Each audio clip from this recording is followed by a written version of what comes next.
오늘은 1959년에 태어난 이승우 작가의 단편소설 미궁에 대한 추측에 대해 생각해 보겠습니다.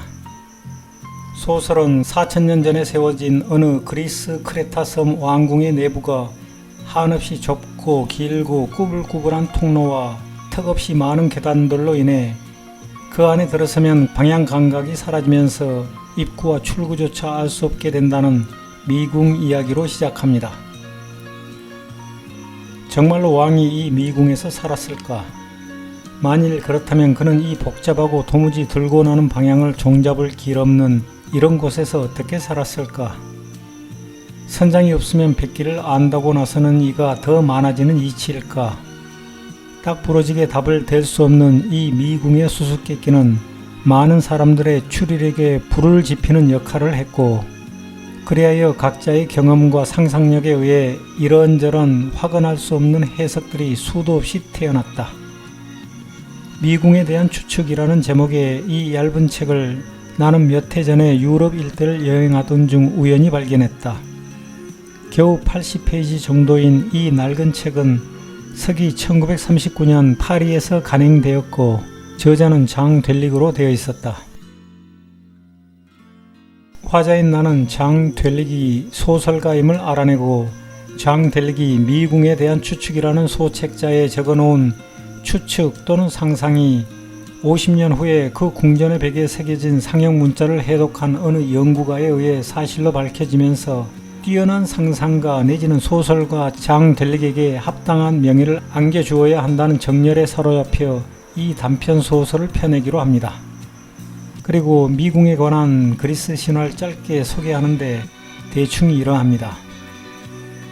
크레타 섬의 왕인 미노스가 포세이돈에게 왕권을 보장하는 황소를 보내주면 그 황소를 제물로 신에게 바치겠다고 약속했지만 포세이돈이 보내준 황소가 너무 아름다웠기에 미노스는 약속을 지키지 않았고 미노스 왕의 아내가 황소와 사랑에 빠져 머리는 황소이고 몸뚱이는 사람인 괴물을 낳았다.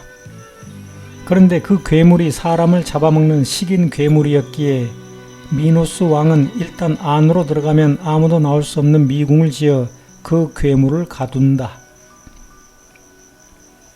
그럼 이 소설 속에서 발견한 소중한 문장들을 소개합니다. 소설적 진실이라는 게 따로 있을 수 있다. 소설가는 증거하거나 논쟁하기 위해 글을 쓰는 것이 아니라 이야기를 들려주기 위해 글을 쓰는 사람이다. 우리는 소설가가 쓴 소설을 재미있게 읽지만 우리는 소설가가 아니다. 소설가가 소설적 진실을 갖고 있는 것처럼 독자들도 자기가 읽은 소설 속에서 소설적 진실이라는 것을 발견한다. 소설적 진실이라는 말 속에는 역사적 허구 또는 허구적 역사라는 카드가 겹쳐져 보인다. 신화들은 일종의 구전 문학, 즉 사람들 속에서 거의 자연 발생적으로 만들어져서 시간과 사람들 사이를 떠돌아다니던 거대한 이야기 덩어리들이었을 것이다. 이야기들은 상상력의 산물이지만 그래서 자유롭게 허공을 날아다니지만 그 상상력은 땅의 견고함에 기초하고 있다. 사실의 기반 위에서만 상상력은 날개를 단다. 이 구절에 공감하는 나는 구약 성서를 떠올립니다. 구약에 등장하는 작은 역사적 사실들이 수백 년에 걸쳐 이야기꾼 유대인들에 의해 사실보다 수십 배, 수백 배 거대하게 부풀려지고 위대하게 포장되는 과정, 즉 신화 또는 역사소설로 창작되는 과정을 나는 상상합니다. 제우스 신전이 그리스에 실제로 존재하고 있다는 조그마한 사실이 제우스라는 신이 실제로 존재한다는 것을 증명하지 못하고 신화에 불과하듯이 말입니다. 작가 이승우의 말을 빌리자면 신화가 역사적 사건을 사실 그대로는 아니지만 은유적으로 담고 있다는 점을 전제한다. 종교는 초월적 존재가 있느냐 없느냐가 아니라 그것을 믿느냐 믿지 않느냐가 문제인 셈이다. 믿지 않는 자에게는 있어도 없고 믿는 자에게는 없어도 있다. 그럼 다시 소설 속으로 돌아가겠습니다.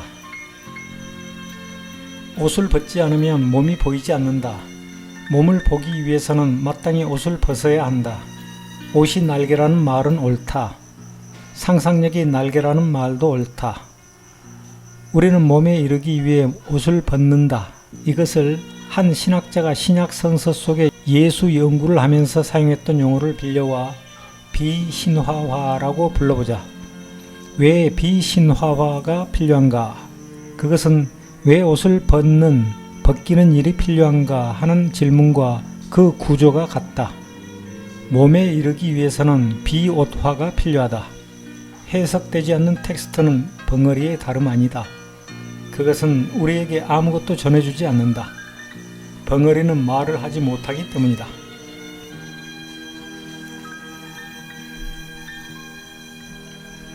어느 날 밤 연극 배우가 한 가지 제안을 한다.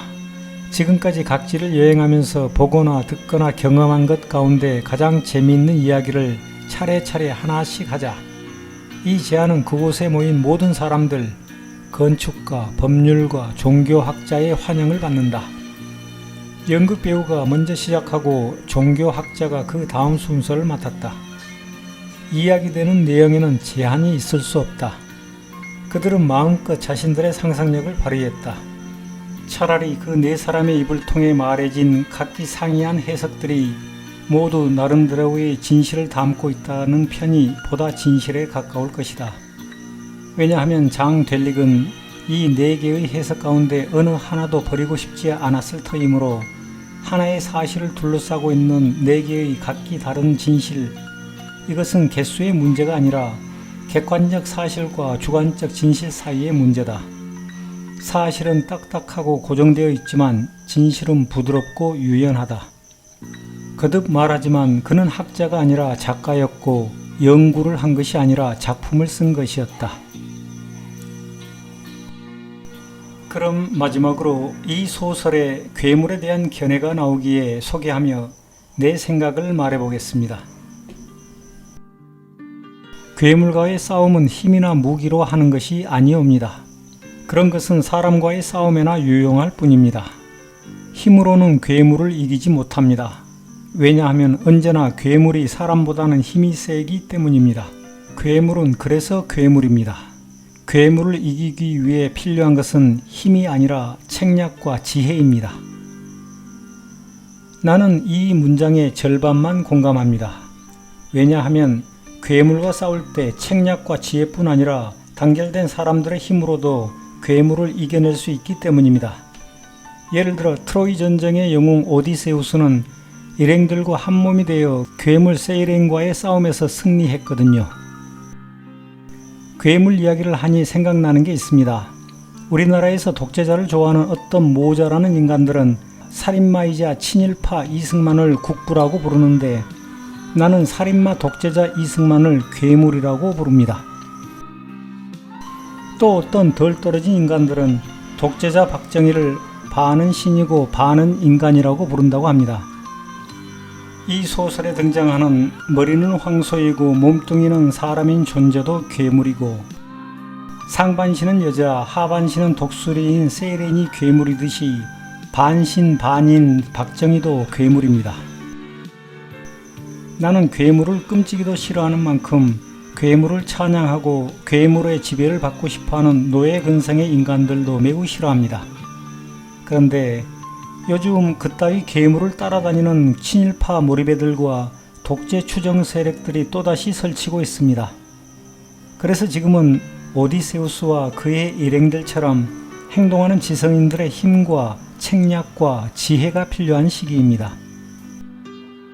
괴물이 제 아무리 힘세고 포악하더라도 사람들이 단결하면 괴물을 항상 이깁니다. 괴물이 제 아무리 힘세고 포악하더라도 사람들이 단결하면 괴물을 항상 이깁니다. 감사합니다.